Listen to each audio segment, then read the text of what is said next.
talagang birthday niya. So pinagbigyan natin. Maayong gabi, Quezon City. Maayong gabi, Bilogyo, Pilipinas. Ako si Attorney J.V. Hinlo, ang nag-iisang senator candidate ng PDP Laban na nagre-representa sa Visayas.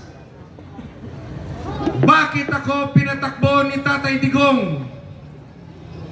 Kasi naalala ni Tatay Digong na nagkamali tayo noong 2019 at 2022. Ang sinuportahan ng PDP Laban ay karamihan mga trapo. Sabi ko kay Tatay Digong, suportahan mo po ang inyong mga volunteers, mga campaigners noong 2014 hanggang 2016. Ang nagpanalo sa iyo, hindi naman mga politiko. Ang nagpanalo sa iyo, taong bayan. Kayo po, mga taga Quezon City at buong Pilipinas. Tama o mali? Ang nagpanalo ba kay Tatay Digong mga politiko?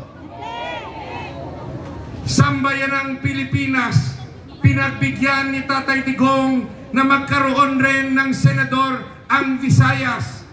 Nag-iisa lang po si Attorney J.V. Hinlo. Kasama ko po ang ating mga kaibigan sa Luzon. Suportahan po natin Attorney Jimmy Bundok. Suportahan po natin Attorney Raul Lambino. Suportahan po natin Attorney Vic Rodriguez. Suportahan po natin Congressman Attorney Rodante Marcoleta. Suportahan natin si Kuya Ipe Salvador. Apat po ang pambato ng Mindanao. Nandyan po, pinapabalik natin si Senator Bongo, Senator Bato de la Rosa, Dr. Senador Mata, at ang panghuli, ang aming idol, si Pastor Apollo Kibuloy.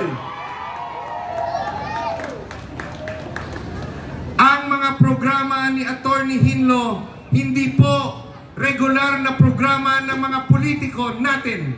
Sa ngayon po, ang Pilipinas, ang mga politiko sa Pilipinas, karamihan sa kanila, ang kanilang serbisyo pinapadaan lang sa ayuda.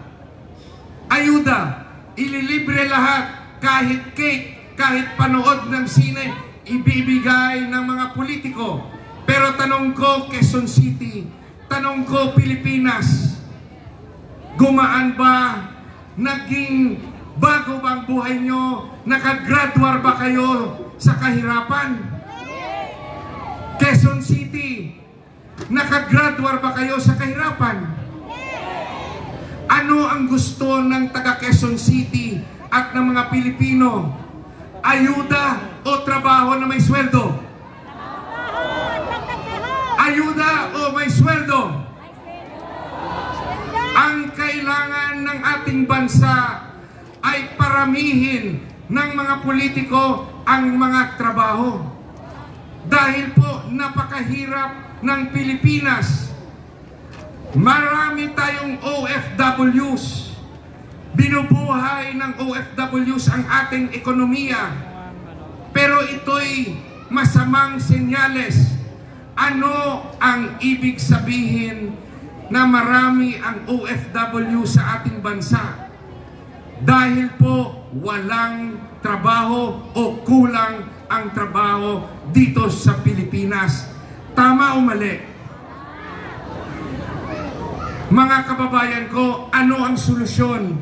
Kailangan po ng Pilipinas mag-industrialize. Industrialization.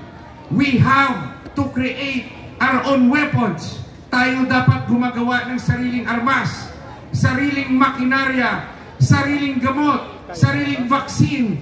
Dapat po dito sa Pilipinas, dito ginagawa ang ating mga produkto. Dapat marami tayong factories. Pag maraming factories, maraming trabaho.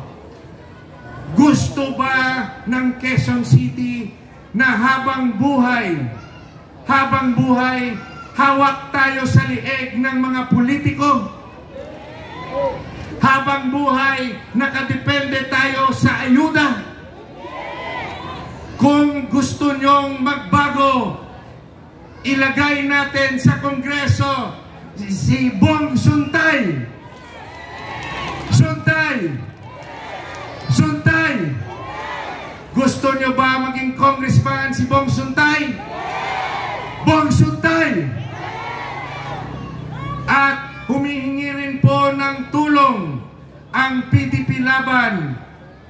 Lahat po ng senador ng PDP Laban humihingi ng tabang tulong bulig sa Quezon City dito sa Metro Manila. Vote straight PDP Laban. Pwede ba? May ilalaglag ba kayo sa PDP Laban? Kailangan lahat vote straight. Kasi po, mahihirapan kung ang mananalo si Senator Bongo lang. Mahihirapan kung ang mananalo si Senator Bato lang. Kahit idagdag natin si Senator Marcoleta, mahihirapan ang ating grupo. Mahihirapan ang ating PDP Laban. Kailangan marami o lahat kami manalo. Preparasyon para sa 2028 presidential election. Naintindihan nyo ba? Ang laban ngayon, hindi lang sa pagkasenador, nakataya ang laban sa 2025 para sa susunod na presidente. Gusto nyo ba na ang presidente sa susunod ay si Romualdez? Gusto nyo ba ang susunod na presidente ay si Tulfo? Gusto nyo ba ang susunod na presidente ay isang Duterte? Yes! Sino ang gusto nyo magiging susunod na presidente? Isigaw!